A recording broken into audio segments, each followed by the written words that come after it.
మిత్రులు అడుగుతున్నారు, "సార్ మేము వయాగ్రా లాంటి టాబ్లెట్లు వేసుకుంటున్నాం. అయినా కూడా పని జరగట్లేదు. ఒకసారి సువాగ్రా వేసుకున్నాను. సువాగ్రా కూడా 100 ఎంజీ వేసుకున్నాను. పని కాలేదు." మొన్న ఈ మధ్య ఒక పేషెంట్ వచ్చాడు. అతను చెప్తున్నాడు, "సార్ నేను సువాగ్రా 100 ఎంజీ 10 టాబ్లెట్లు వేసుకుంటున్నాను." అంటే 1000 MG. 100 MG is the maximum dose. "Sir నేను 1000 ఎంజీ వేసుకున్నాను. అయినా నాకేమీ అవ్వట్లేదు. పొట్టలో అంతా తిప్పినట్టు అవుతుంది. ఇంకేదో అవుతుంది."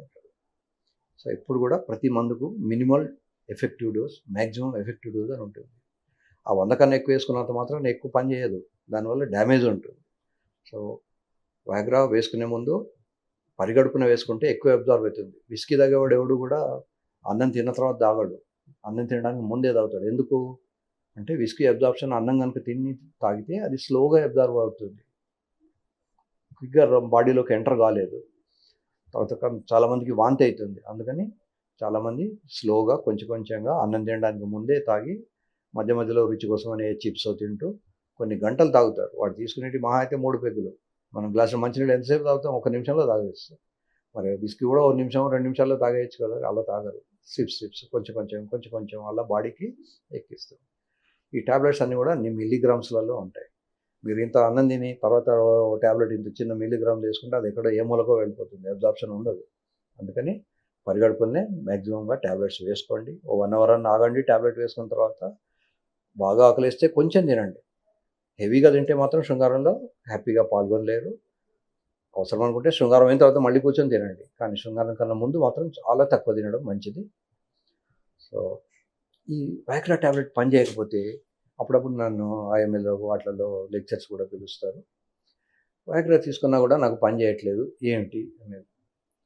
సో వయాగ్రా తీసుకొచ్చి పని చేయకపోయినంత మాత్రం నాది అక్కడికి రోడ్ ఎండ్ కాదు.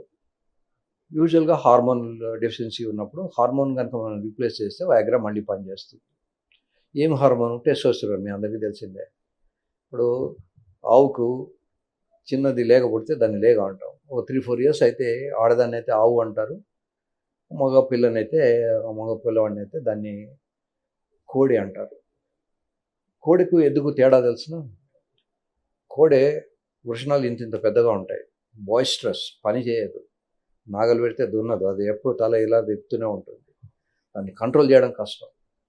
అదే దాన్ని తీసుకెళ్ళి చేరగొడతాం. ఆ వృషణాల్ని డ్యామేజ్ చేస్తారు. డ్యామేజ్ చేసిన తర్వాత అది గోద కనుక ఓ వారం రోజులు తినకుండా పడుకుంది ఆ నొప్పికి. తర్వాత లేచి తిరుగుతుంది. అది ఎద్దు అయిపోతుంది. సో ఎద్దుకు కోడెకు అది తేడా. సో ఈ కోడెకు టెస్టోస్టెరాన్ అనే హార్మోన్ చాలా ఉంటుంది. మగపిల్లలు కూడా టెస్టోస్టెరాన్ అనే హార్మోన్ బాల్స్ నుంచి వస్తుంది. ఈ బాల్సే కాకుండా మజిల్స్ నుంచి కూడా వస్తుంది. ఎక్సర్సైజ్ చేసే వాళ్ళకి బాగా వస్తూ ఉంటుంది.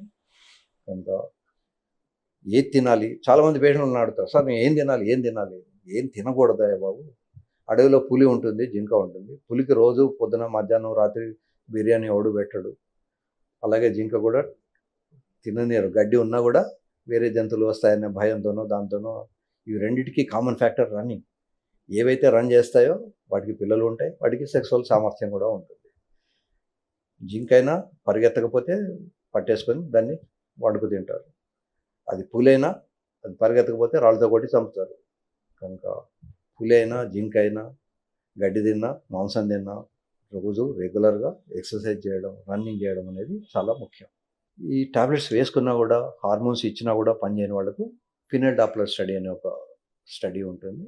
ఈ స్టడీలో peak systolic velocity, diastolic velocity అని 2 ఉంటాయి. ఈ పీక్ సిస్టాలిక్ వెలాసిటీ అనేది కనీసం 30 సెంటీమీటర్లు పర్ సెకండ్ స్పీడ్తో రక్తం రావాలి. ఈ డయాస్టాలిక్ వెలాసిటీ అనేది ఎక్కువ ఉండకూడదు. 3 కన్నా తక్కువ ఉండాలి. అప్పుడు మాత్రమే నీళ్లు నిలుస్తాయి. ఫర్ ఎగ్జాంపుల్ బకెట్కి ఒక రంధ్రం ఉందనుకోండి. బకెట్లోకి వచ్చే నీళ్లు స్పీడ్గా రావాలి. దానికి రంధ్రం చిన్నగా ఉంటే వెళ్ళే నీళ్లు కొంచెం కొంచెంగా వెళ్తుంటాయి. కనుక అందులో నీళ్లు నిలుస్తాయి. అదే బకెట్కు రంధ్రం పెద్దది ఉందనుకోండి, నీళ్లు నిలవవు. నీళ్లు నిలవకపోతే ఇప్పుడు రక్తం నిలవకపోతే అంగం గట్టిపడదు. సో అంగం గట్టిపడడానికి బకెట్లో నీళ్లకు ఒక సామరస్యం, ఒక పోలిక లాంటిది ఉంటుంది. కనుక అటువంటి వాళ్ళకి ఏం చేస్తామంటే పినెట్ అప్లై చేసిన తర్వాత అది ఆర్టీరియలా, వీనసా, అంటే వచ్చే రక్తమే తగ్గిపోయిందా? ఫర్ ఎగ్జాంపుల్ డయాబెటీస్ ఇట్లాంటి వాళ్ళకు వచ్చే రక్తం తగ్గిపోతుంది. లేదా కొద్దిమందికి యువకులకి 25-30 ఏళ్ల లోపలే వాళ్ళకు అంగం పనిచేయడం మానిపోతుంది. ఎందుకు ఇలా మానిపోతుంది అంటే పుట్టుకలో కొన్ని లోపాలు ఉంటాయి. కొంతమందికి 6 వేళ్ళు ఉంటాయి, కనబడతాయి. అలాగే లోపల మనం ఇందాక డిస్కస్ చేసుకున్నాం వీడియోలో, మగవాళ్ళ అంగంలో మధ్యలో యూరిన్ వచ్చే గొట్టం ఉంటుంది. దానికి ఇరుపక్కల స్పాంజ్ లాంటి స్ట్రక్చర్ ఉంటుంది. ఈ స్పాంజ్ రక్తాన్ని పట్టుకుంటుంది. స్పాంజ్ సరిగ్గా డెవలప్ కాలేదనుకోండి, పాపం వాడికి 25 ఏళ్ళకే ప్రాబ్లమ్ వస్తుంది. ఒక్కోసారి నా దగ్గరికి పెద్ద మనుషులు వస్తారు. అబ్బాయి తరఫున 5, 6, అమ్మాయి తరఫున పెళ్ళయింది, 1 ఇయర్ అయింది, సంసారం చేయట్లేదు. కారణం ఏమైంటుంది? యూజువల్‌గా ఈ అబ్బాయిలకు ఆ స్పాంజ్ డెవలప్ కాక అది గట్టిదనం లేకుండా ఉంటుంది. ఇలా గట్టిదనం లేనప్పుడు ఏం చేయాలి? టాబ్లెట్స్ ఇచ్చి చూస్తాం. టాబ్లెట్స్ పనిచేయని వాళ్ళకు లోపల ఒక రాడ్ ఏస్తాం. ఇప్పుడు ఎముకలు విరిగిన వాళ్ళకి ఏదైతే స్టీల్ రాడ్ ఏస్తారో, అంగానికి ఒక రాడ్ ఏస్తాం. ఈ స్పాంజ్ గనుక గట్టిగా పట్టుకోకపోతే అదొక దూదిలాగా అయిపోయి మగవాళ్ళ అంగం ఇలా వేలాడుతూ ఉంటుంది. సో, దూది చెవులోకి పోనప్పుడు ఏం చేస్తాం? ఒక పుల్లకు తీసుకొని ఆ దూది చూడతాం. అంటే పుల్లకున్న బలం దూదికొస్తుంది. అప్పుడు అది చెవులోకి వెళ్తుంది. మరి మగవాళ్ళ అంగం కూడా మెత్తగా ఉండి దూదిలాగా ఉన్నప్పుడు ఈ రాడ్ వేసి పెట్టి కుట్లేస్తాం, బయటికి కనబడదు. సో, ఈ రాడ్‌కున్న శక్తి వల్ల అది గట్టిగా ఉంటుంది. అది లోపలికి వెళ్తుంది. ఈ రాడ్ ఎటంటే అటు వంచొచ్చు. తర్వాత ఇది ఎంత బలంగా ఉంటుందంటే చూడడానికి ఇలా సన్నగా ఉన్నా కూడా ఈ 500 గ్రాముల బరువు కూడా హ్యాపీగా మోయగలదు. సో, ఇట్లాంటివి 2 పెడతాం. ఇది జర్మన్ రాడ్. ఇది కాకుండా రిజికాన్ అనే అమెరికన్ కూడా ఒకటి ఉంది. అది కూడా బాగానే ఉంటుంది. అది కొంచెం 50,000 దీనికన్నా ఎక్కువ ఖర్చు అవుతుంది. But they are good. నాకు దయచేసి ఫోన్ చేసి, సార్ ఆ టాబ్లెట్ పేరు చెప్పండి అని అడగకండి.